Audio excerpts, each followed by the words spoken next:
Hello and welcome to another Canguro English Daily Digest. My name is Christian and today is Thursday, the best day of the week. I need to start by telling you a joke. Okay, so, actually it's a question. So, why do blind people not go skydiving? Because it's too scary for the dog. Now, that is such like a stupid joke, right? Such a dad joke, and the reason that it's funny is because in some ways it seems sort of obvious that blind people don't go skydiving, right? For various reasons. I'm sure they do. I'm sure it still feels amazing, but it sort of seems obvious that skydiving is not an immediate choice for blind people, right? And that's something I want to talk a little bit about, which is about things that seem obvious. And that's what today's word of the day is. Today's word of the day is axiom. It's a noun, and an axiom is something that seems obvious, that seems true, that seems to be self-evident, right? Now, the difference between an axiom and truth is that truth is kind of objective and based in, objectively gathered evidence. But an axiom is something that seems true, seems obvious, seems self-evident because of what you observe, right? It's more kind of personal. So actually there's a big difference between an axiom and truth. And now, if you have a copy of this, which is the Devil's Dictionary, and if you don't have a copy of this, I highly recommend you buy it, then you can look up the word self-evident in this dictionary. Now, this dictionary was written by a guy called Ambrose Bierce, and he was a satirist, a comedian, who lived actually between 1842 and 1914. Not very long. So this dictionary is full of definitions that are kind of, on one hand they're hilarious and ridiculous, but on the other hand, they actually make you think because the reason that they're hilarious is because they actually all contain an element of truth. And that's beautiful satire. It's beautiful comedy when when it has an element of truth. And so if you look up the word self-evident in the Devil's Dictionary, it says self-evident, evident to one's self and to nobody else. Right? And that is so true, and it's funny because it's true. Things that seem self-evident are normally not evident to anybody else except you. And unfortunately, in the world of language teaching and language learning, there are lots of axioms, lots of axiomatic thinking. Adjective, axiomatic. Lots of axiomatic thinking. Lots of things that are self-evident. And one of those things that's an axiom in the world of language learning and language teaching is that if you are older, it's more difficult to learn a language. But we have to ask why. Well, we have to ask, one, is it true? And we have to ask why, right? Now, I've made videos before about how age does not affect your ability to learn a language, right? It doesn't. The scientific evidence is very clear about that. Okay? And I'm going to talk specifically about that. But it's a bigger myth in general about as you get older, it's more difficult to learn anything, right? There's this idea of that, there's this idea in the general public that your brain starts to turn to jelly, turns to mush. You lose your memory and you lose your ability to do sudokus and crosswords and right, but it's not true. So why do we think this? Well, we think this because it gets repeated a lot, right? When something becomes repeated a lot, it becomes true. It becomes an axiom. And in fact, the idea that when you get older, your brain starts to go down actually originated with the ancient Greeks. So it's been around, this idea has been around for a very long time. And so let's talk about why. And actually I can give you a very simple demonstration of why it's true using this, okay? So imagine that I give you this piece of paper and I say, right, I want you to find the word submarine on this piece of paper. So you get your pen. Okay, here, submarine, right? Good. Maybe it takes you 30 seconds, a minute, maybe a couple of minutes if you're a slow reader, right? Okay. Now, imagine if I give you this and I say, okay, I need you to find the word submarine. Now, Chance says that the word submarine could be on the first page, in the first sentence, but it could also be on the very last page, right? And you could imagine if you have to find the word submarine, it could take you days to find it, right? And this is a perfect analogy of why cognitive decline appears to exist. Because when you're younger, your brain has less stuff in it. There's less things to search through. And when you're older, you know a lot more things. So it takes longer to find information, right? It's that simple. Now, this isn't my personal opinion. This is very clearly outlined in this paper here from Topics in Cognitive Science, published in 2013. And it's called The Myth of Cognitive Decline, Nonlinear Dynamics of Lifelong Learning.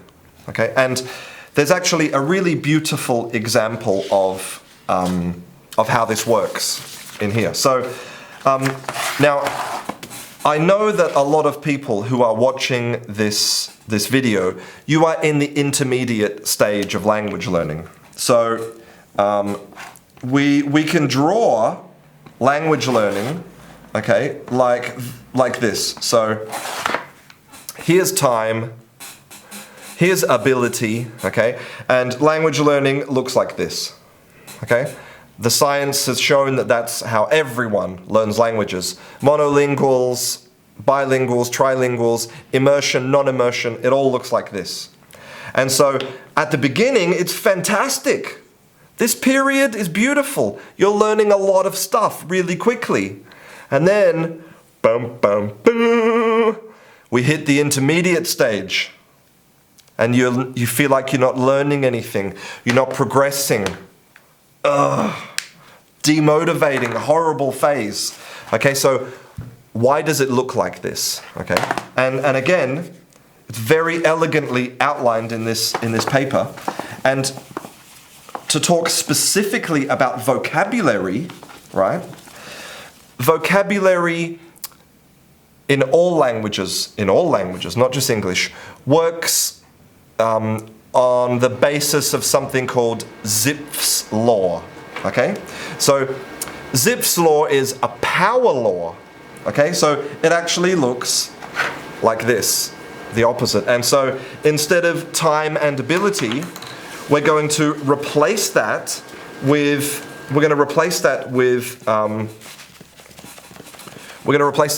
frequency. Okay? Word frequency.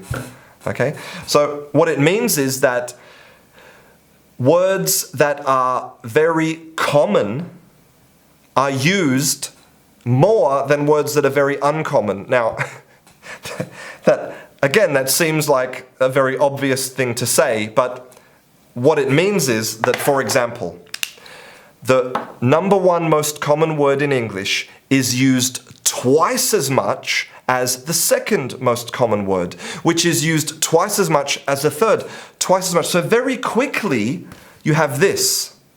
So what does it mean? Well, it's the exact opposite of what it looks like when you're learning a language. At the beginning, you learn a lot because there's a lot of repetition, right? You're learning these high frequency words, you're hearing them all the time. You're learning a lot at the beginning because there's basically a lot to learn that's really important, right? But then, as we move here, as you start to learn words that are not very frequent, that you only find in an 800-page history book, well, and this is also proven by science, like children when they're young, they can be learning 10 new words a day. And adults, by contrast, well, they can learn, depends on your environment, but anywhere between kind of 2 new words a day to sometimes 2 new words a week. And of course, for some unfortunate people, 0 words, right? So it's the opposite of the learning curve. And it's the same with grammar. At the beginning, you've got a lot of grammar to learn. And then after that, the complexity of grammar disappears. So the intermediate stage in language learning is caused by the fact that you have already filled your brain with all of the stuff that's necessary. And I can use another kind of analogy to illustrate my point. So now imagine if I give you this, right? And I say, okay, this page, this is a summary of 200 years of modern history. This is a summary of 200 years of modern history. Memorize it. You memorize it. And then I say, okay, tell me the story of modern history. And you say, well, there was this, and right? It's easy. Now imagine if I ask you to read this.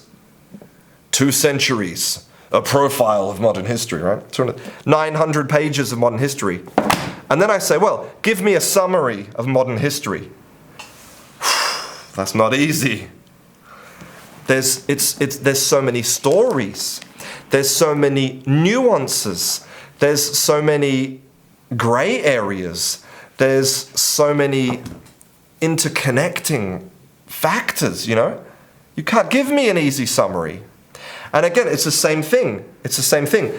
Your language ability starts to sort of plateau because there's a lot more to think about, a lot more information to process, right? So let's destroy this idea that as you get older, language learning is more difficult. No, it's not because you're older. It's actually because you're smarter, right? You know more stuff, and anyway, you can watch my previous videos and see that it's a small effect. Okay, time to destroy the second myth about language learning, which is another one which is repeated again and again and again, which is learning styles. Learning styles. And unfortunately, this idea of learning styles has invaded popular culture, invaded the school system, invaded teaching, and also invaded the minds of the students. There are teachers and students who say, well, I'm a visual learner. I learn best when I see something, or I'm an auditory learner, or I'm a kinesthetic learner. I like to touch things, or any other type of learning style. I mean, in fact, in this paper, they say that they suggest there could be up to 200 different possible learning styles, right? So this is the paper, The Scientific Status of Learning Styles Theories, published in 2015 in the Society for the Teaching of Psychology. And they show, and this is the scary part, okay, ready for this? So they show that, where is it?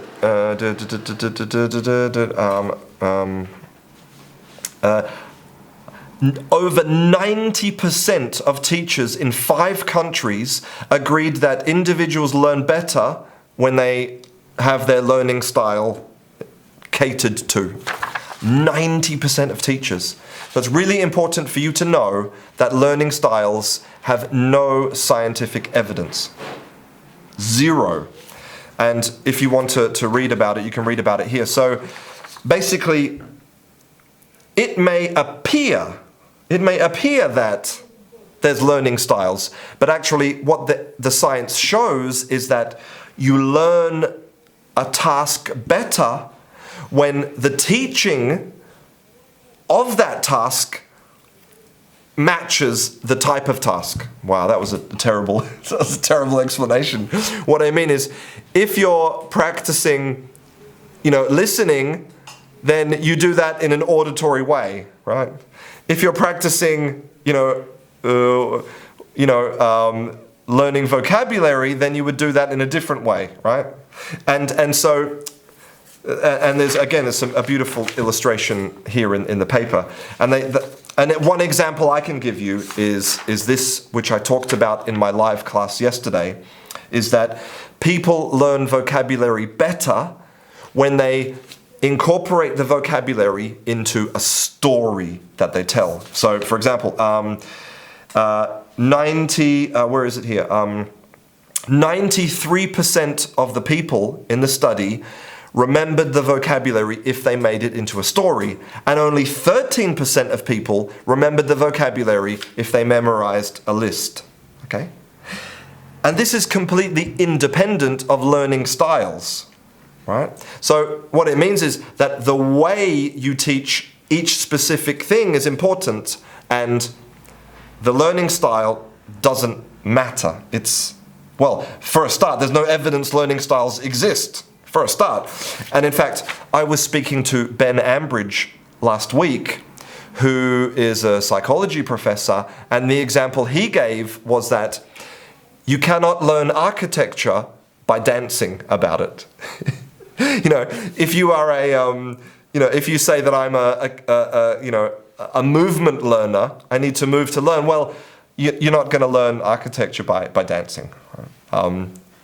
So I hope that you feel like those 2 myths are destroyed.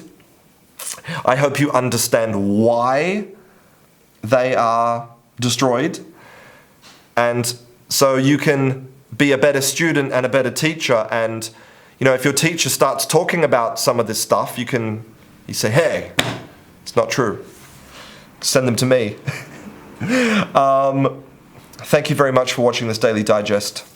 I hope that it helps you to be successful at learning English. And I hope that you enjoyed my dog joke. I'm Christian, this is Canguro English, and I'll see you in class.